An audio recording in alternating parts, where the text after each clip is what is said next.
for me. Run through the land, you run through my soul. Bring me wisdom and peace.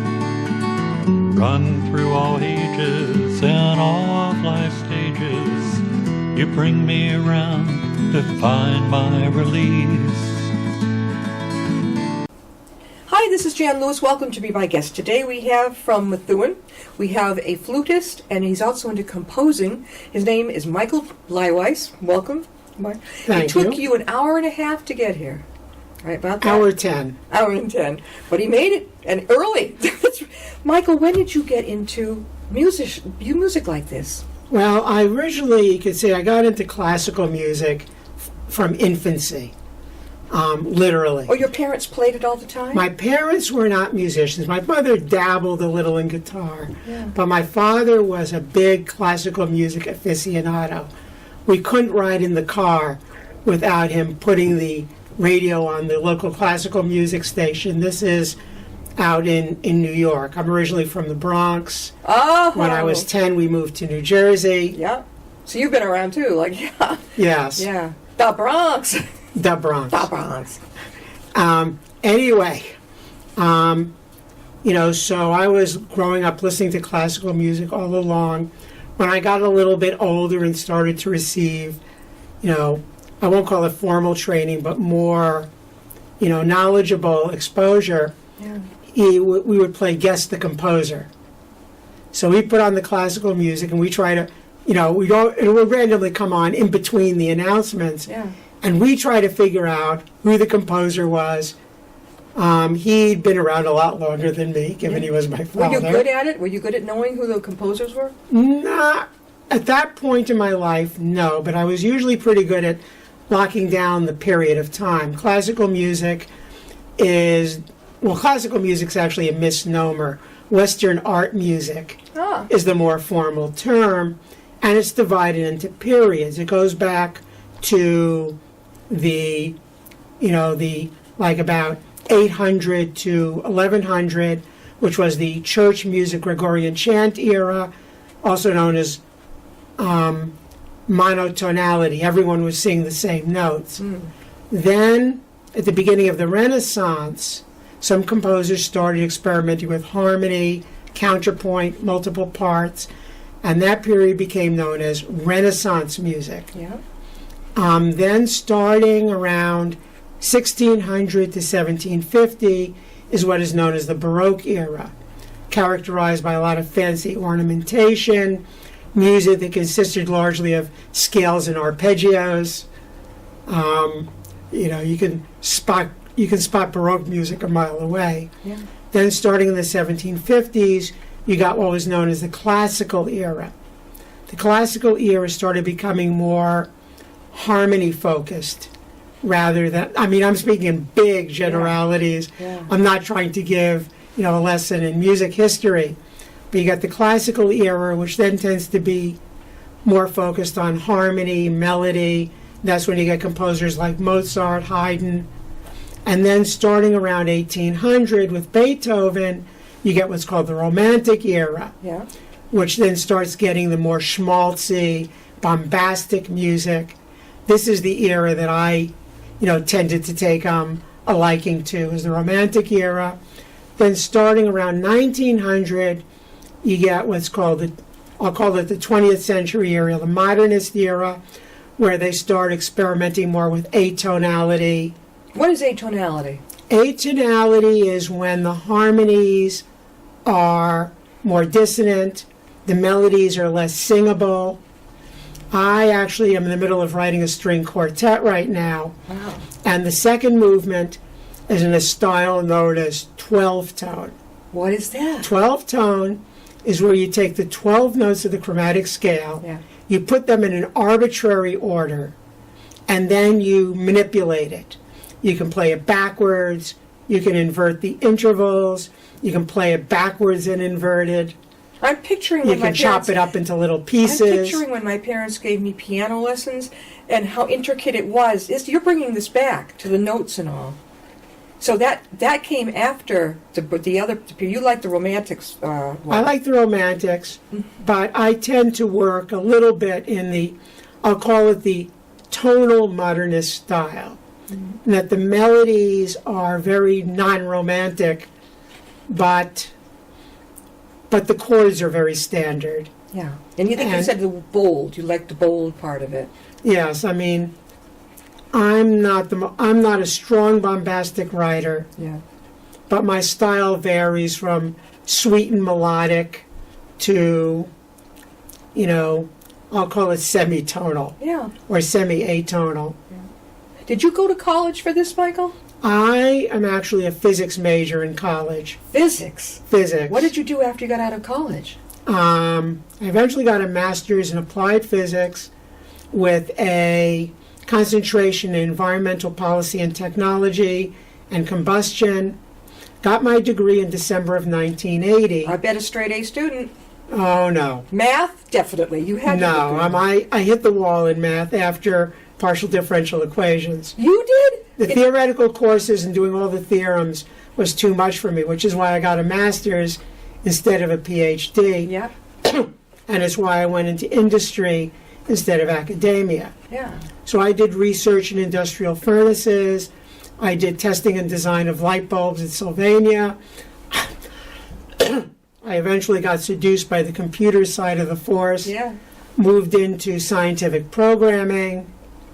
I ultimately fell a few languages behind the curve and wound up doing software technical support, where I would work for a software company with a complex, very arcane product, such as human resources software or medical tracking software. And I'd be the person who customers would call when they were having problems with either the program or their data. So like at Milford Hospital or UMass, you would be the one they would call to fix their data thing? To figure out why the data didn't look like they expected it to be. Yeah. Was it hard to learn how to do that? Well, I wound up going back. When you're in technology, you're always going back to school to upgrade your skills. I actually got a certificate in Oracle Database Administration. Wow. But I discovered that the only way to get a job as a database administrator is to already have one. But anyway, getting back to the music, I started taking flute lessons through my school's, music program in 5th grade. Wow.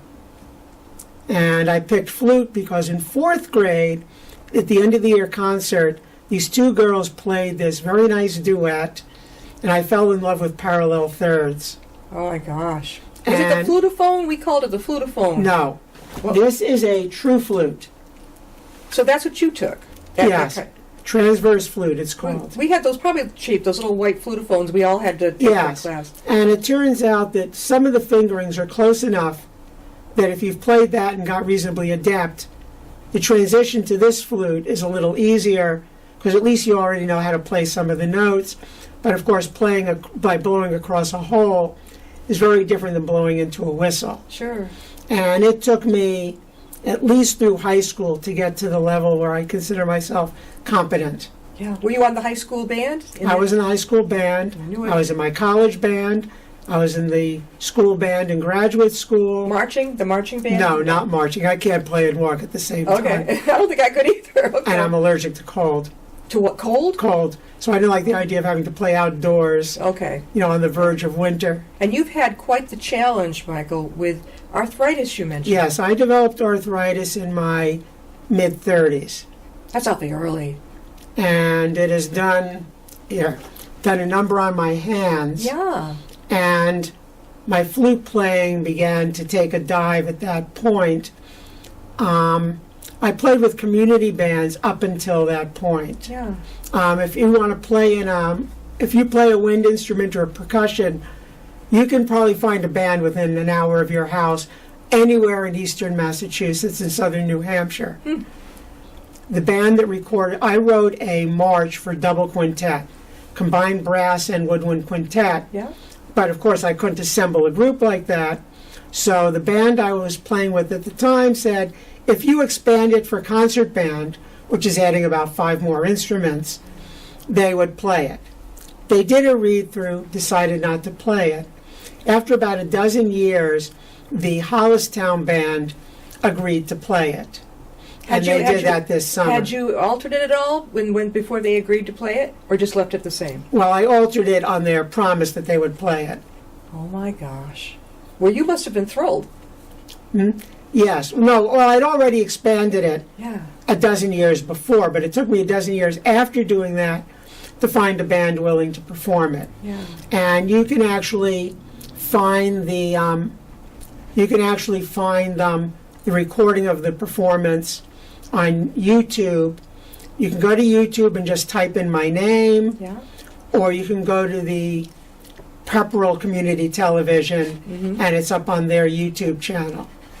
Very good. And so- Michael Bleiweiss. Well, I'm going to spell this out. Bleiweiss. Michael. And they'll find it on YouTube. Yes. Besides this being on YouTube, too. Now, one of the dilemmas I have is finding other people to perform my music. Yeah. Seems like when you're obscure, the universe wants to keep you that way. Yeah. I mean, I have a website at michaelbleiweiss.com.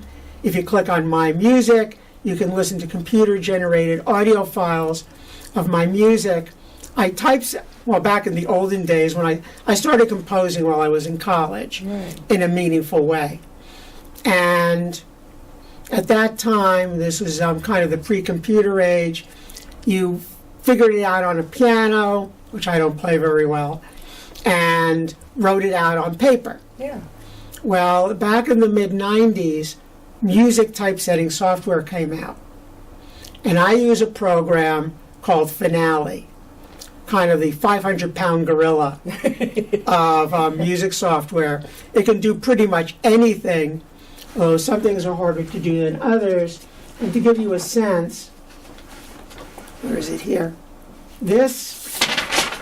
Excuse me, I'm also a Yeah, I can't wait to hear some I'm of also a these. professional klutz. So am I. This is the concert band score for my march called the Villains Armies March.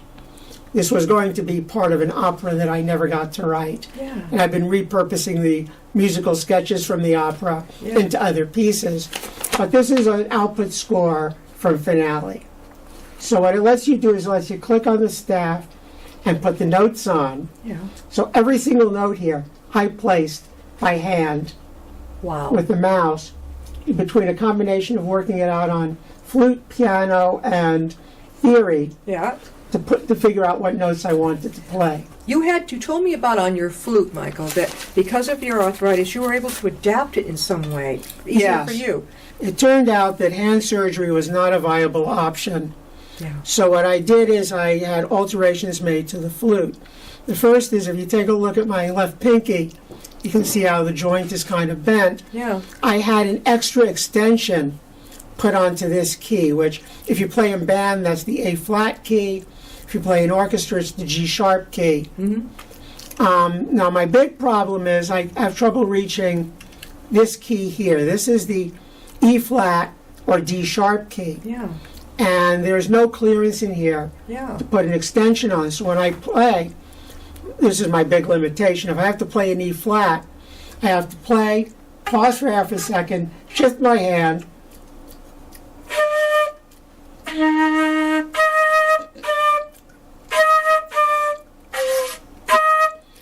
pause for half a second, shift my hand, hit the key, and shift back.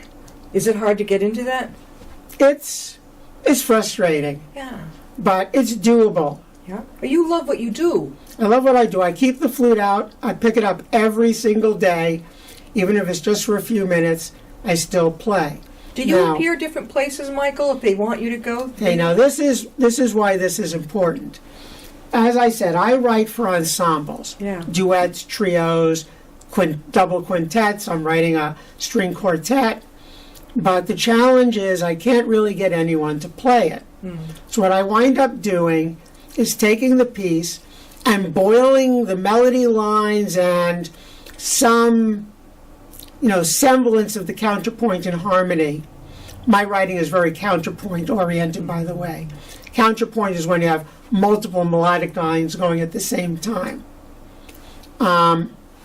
But what I wind up doing is boiling it down to a solo flute version so that I can play it at open microphones. Do people actually get in touch with you to have you come play? No. No, you don't make okay. All right. And I'm not looking for playing gigs.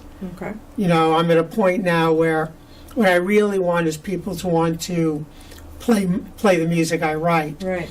And I did self-publish on a website called Sheet Music Plus. And I uploaded, PDF files of all my compositions up there. And I've actually made 7 sales. Really? The irony is none of my original music is sold. My most popular piece, what I've sold the most of, is a set of 8 variations on chopsticks for piano. Pretty good. My second bestseller is an arrangement of the Queen of the Night aria from Mozart's The Magic Flute. And I sold 1 copy of an arrangement of the Forêt Pavane for flute and violin. Now what I do in an arrangement like the Queen of the Night or the Forêt Pavane is, well, for the Queen of the Night, you have the singer's line. That's the fine. Yeah. But then what I have to do is I have to take the whole rest of the orchestral score and boil its essence down to 1 line. Amazing. We're going to hear your music. Play something for us. Okay. Yeah, definitely. I was going to play the one piece I ever wrote for just flute. But what I'm going to do instead is, this is a little duet. It's actually part of a duet for flute and violin that I wrote. This is the second movement, Okay. which is a flute and violin duet. Bear in mind that people won't be able to catch all the little intricacies. But I'm just kind of giving a sense. Yeah. And what I wound up doing is I boiled this down to a solo flute, where it's mostly the melody line, but then I intersperse the accompaniment line, so that people can get a sense of how it fits together. All right. I can't wait to hear you play. Now, these are everything you play is going to be what you wrote. This is a completely original piece. Okay. It sounds like Schubert, Yeah. but it is not. Michael Bleiweiss, and he is a musician and a composer, and he's going to play for us. Here he goes. Okay. There you go. And he wrote these songs, compiled them himself. How long does it take you to compose a song? Oh, it varies. The string quartet I'm working on, I started the first movement about 10 years ago. Yeah. Got writer's block, put it aside, wrote a couple of other pieces. I average a piece every 2 years. I'm not a very prolific, but of course I've been balancing it with a day job up until about 2 years ago, Yeah. when I gave up on job hunting and technology. Yeah. And so now I'm putting more effort into composing. So I wound up writing the second and third movements of the string quartet, and now I've circled back to the first movement, and I'm hoping to have it done by March. Oh my gosh! All right, let's hear it. Oh, one other adaptation I've made: when you play flute, generally you use the right pinky on the E flat key to stabilize the instrument, but because that's hard for me to do, what I started doing just recently is I take a finger off of like a surgical glove. Yeah, I recognize it. And I use it as a finger cup because this increases the friction on my thumb. The right thumb doesn't work a key. It holds up the instrument. And this helps keep my thumb from moving when I'm playing a key like C or C sharp, where there's no other real support for the instrument on any other finger. Okay, so here goes Nut and Honey. Here he goes.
Wow, what a pro. How long did it take you to write that, Michael?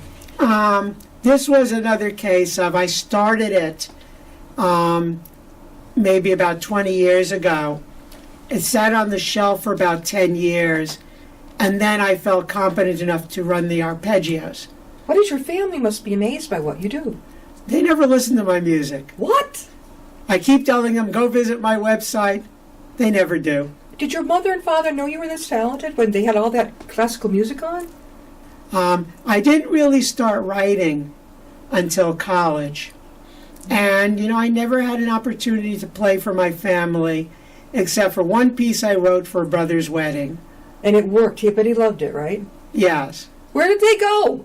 But it's like, as far as I know, my family has never actually heard any of my music. Are you the baby, oldest? I'm the oldest. And how many siblings do you have? I have 4 siblings, split among 2 families. Wow. And then a gaggle of nieces and nephews, some of which are grown, some of which are still little. Wow. And like I said, near as I can tell, none of them have ever heard my music. These kids have got to hear this. I try. I actually cut a CD with the computer-generated files of my music. Mm-hmm. To my knowledge, they never play them. I'm amazed. Usually somebody with that kind of talent is well known in the family and people are always there to hear it. Oh, no, the family is always where you get minimized. You're kidding. Oh my gosh. So now, Michael, what do you think you're going to do in the future? You're going to be doing a lot of writing of your music, right? That's one thing. I'm going to do a lot of writing, and I'm going to start putting more energy into promoting. Yeah. Not too long ago, you had Lisa Shea on your show. She's a good friend, yes. She is the organizer of a writers group. I've been there, yeah. And anyway, I started going to the group because she focuses on how to self-publish and promote. Right. And so, with her encouragement, in fact, it was her idea for me to appear on the show. Yeah. And anyway, there are several publication channels. I'm on Sheet Music Plus. I need to put more energy into promoting. Mm-hmm. And there are also other channels like Overdrive and Smashwords, which Overdrive sells to libraries. Yeah. But they need a specialized format called EPUB. Well, I've never heard of that before. So I need to spend to convert my total work, which is about probably about 15 separate pieces, yeah. And then various arrangements of them. It takes a couple of hours to prep everything for self-publishing. Right, exactly. So to get yourself out there, you're not interested in appearing places. You just want to get your music promoted so people can buy it, right? Yes, my top goal in life is to get people other than me performing my music. I love it. What about high schools, things like that? I actually tried to contact the Methuen High School. Yeah. And the band director said, we're very limited. We have to play only music by established composers that serve a pedagogical purpose. What about the local college? We've got in Worcester, Clark University, we've got all these different... I would think that the music majors would love this type of thing. I would think so, too. Have you contacted colleges? I have not made it to colleges yet. Yeah. But a lot of colleges have their own composition students. I've got another which kind idea. of squeeze me out. There's another idea for you, too. Over at UMass in Worcester, they sometimes have musicians in the lobby when everybody walks in. Also at the Dana-Farber branch up the street in Milford, they've got you could be a pianist. They don't have a flutist. They've got a guitar. It just brings everyone's mood up. I can just see you up the street in Dana-Farber in the lobby. Oh my gosh. There's so many. Oh, yeah. A long drive, but I'll have to give them a call. Oh, definitely. Dana-Farber in Milford. Of course, the main one is in Boston. But this one in Milford, it's got the lobby, it's got the formal piano. The whole idea is to bring everybody up. And you've got happy music. Yes. I've also got, I don't want to call it sad music. I'll call it dark music. Really? Okay. Like the march. The march that the Hollistown Band performed it's in a minor key. Yeah. which is very rare for marches. And it sounds kind of haunted. Sort of like the Hunchback of Notre Dame or something like that? Like that type of thing? Yes, it was originally supposed to be a bunch of soldiers marching around on stage with spears. Yeah, yeah. Cool. Kind of like a mystery. Yes. We've got about 2 minutes left. We've been talking with Michael Bleiweiss, and he is a beautiful flutist, musician, and composer.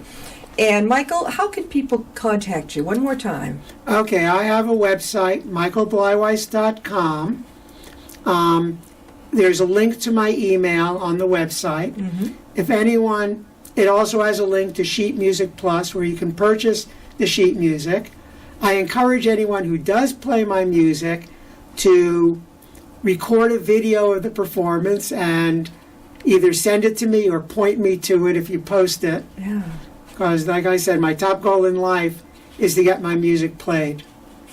Oh, and you've started in high school and college, right? You Yes, started all this. Yes, I took a music minor in college. I don't think I mentioned that. That's great. That's amazing. And, and then I really started writing it in a meaningful way, probably midway through college. Do you do this all day long, right? Oh, no. Music? No. No, I'm also, a large part of my life is just subsistence stuff. Eating, sleeping, hygiene, Methuen, just like everyone. That's up on the North Shore, isn't it? No, it's central Merrimack Valley. Arlington area? It's Am I New way Hampshire off? border. Oh, you're not. You go up 93, you get Nashua. off just before New Hampshire. The Nashua? Salem. Salem. Salem, New Hampshire is the next town out. How far are you from Keene State University? Far. That's how much I know. A couple of hours. Michael, thank you for being with us. We do want you to come on again, too. We got to promote this. People who want to, purchase his composed music. He's genius. I mean, anybody in physics, you're way ahead of most of us. My gosh, Michael. What a beautiful thing. And I wish your family step up and look at your relative here. He's genius with making music. We'll have you back. Well, thank you. Very much so. And do you have a business card or any flyers with you? Well, wait. When you get downstairs, look for his business card or whatever on one of the bulletin boards. And that's another great way to do it. Okay, I neglected to bring all my music when I publish has a back cover listing everything else I wrote. Yeah. I forgot to bring that with me. Mm-hmm. I do have a few business cards I can leave here. Good. And I'd be happy to send you more. I want to see you get up to Dana-Farber and UMass. What a happy way when people walk in. Maybe I should look at UMass Lowell. They're a lot closer to me. But that's not the hospital. I'm No. thinking UMass Medical Center. Oh, And then Dana-Farber Medical right up here, part of the branch of Boston, Dana-Farber. They already do this type of thing. They've only got one guitarist, and as far as I know, one musician. They do not have a professional, any flutist. don't call me professional flutist. Oh, I call you professional. My gosh, how much more professional can you get? You even make your own music. Michael, thanks for being with us. We've got to wrap it up, but hopefully Thank you'll you. be with us again. Thank you so much. Thank you so much for having me. He's terrific. We'll see you next time and be my guest.